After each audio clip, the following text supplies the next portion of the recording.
kaslon. Unsa man na katinuod, Father? What? Okay, salamat kay Brad. No? Okay, salamat. Indot ni nga pangutana da. Nang mata lagi mo.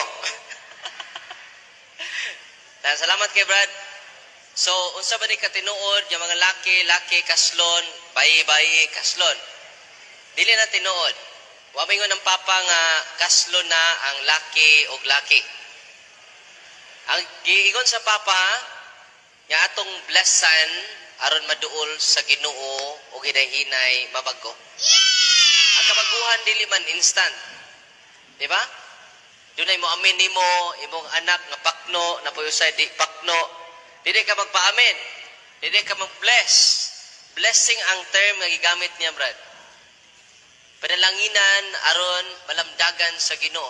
Nay mangumpisan nako nga di mapasaylo ilang sa kay do may gaos pare, mapasaylo og di mapasaylo. Sampol naglip-in.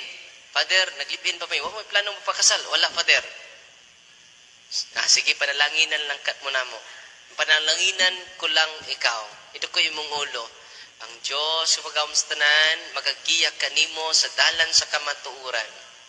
Ang katagbawan na naara kaniya. Saan samahan sa anak.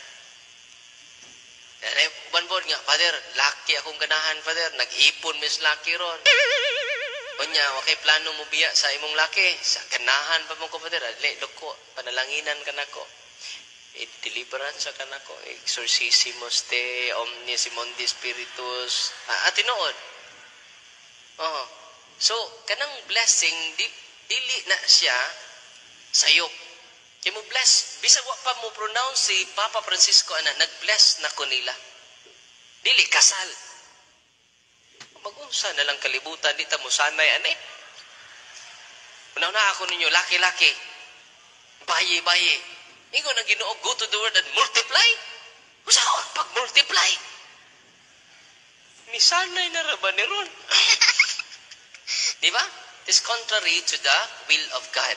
Una nga, sa pangutanan ni mo, Brad, dili tinuod niya kaslon. Why kasal mahitabo? Kung dili, kung duol sila panalanginan sila. Tanawa God ang uwan, Brad. Mingon si Kristo, tanawa ninyong uwan. Maayo og dawtan, the same ra nga gipauwanan. Tinuod dili. Mingon ni Ginoo nga, wa ni mo simba.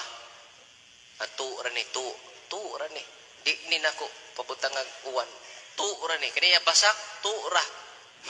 Para maugan na kay di mo simba. Ang nisimba og dili naka-enjoy sama nga panalangin sa ulan. Tinuod dili.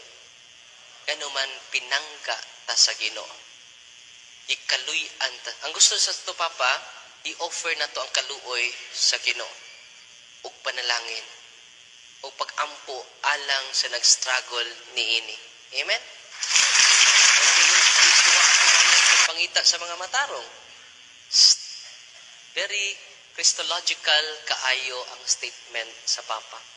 Ikita, judgmental man ta. Kamo mga bayot, di mo kasod sa gira sa langit.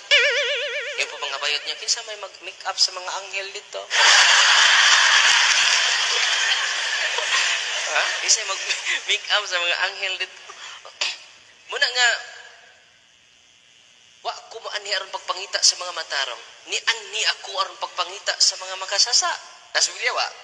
Mateo 9:13. Munang gipadayag ni Kristo yang kaluoy natong mga makasasa. Ulahan ang maluluyon, kakailuyan sila sa Ginoo. Ang blessing sa Santo Papa, blessing sa kaluoy. Dili blessing sa maoy. Munang nga ang Santo Papa, ningon gani si Kristo sa mga Pariseo, kamo mga Pariseo, mag-una pa ninyo ang mga burikat. Naas Biblia. Hoy.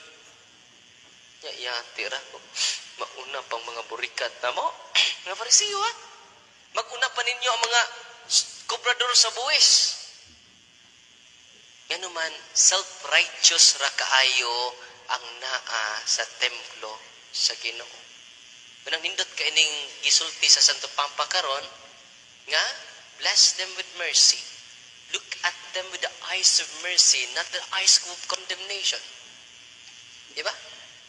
Ulahan ang maluluyon kay Yeah, don't forget, we are saved by the mercy of God. We are not saved by the justice of God. Kung sa may devotion ninyo ron, divine justice, divine mercy. Na nag-devotion ninyo, divine justice direct, di mo kapasar. Hasta ning ni as inyong atubangan, utro ning di kapasar. Because we are saved by the mercy of God, not by His justice. Kay labaw ay ang kaluoy, pero hustisya ang Ginoo. Grabe no? Dili masukod ang laod sa kaluoy sa Ginoo nimo. Tanawag ko itong kriminal, Lord, hinumdumi ko kung maghari na ka. Nya stricto pa Ginoo, haya man ka. Karon pa ka mabalik.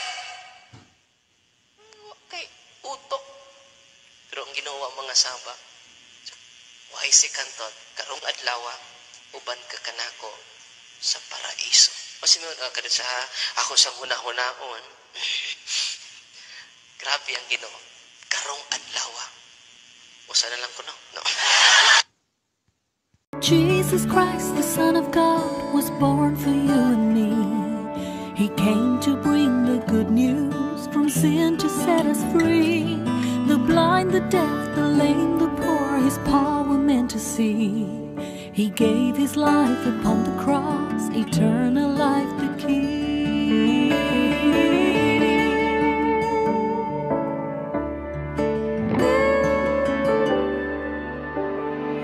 He broke bread and shed wine before His agony. We share the body and the blood in His memory. To make His message known is our responsibility. So here we are to pledge our lives to the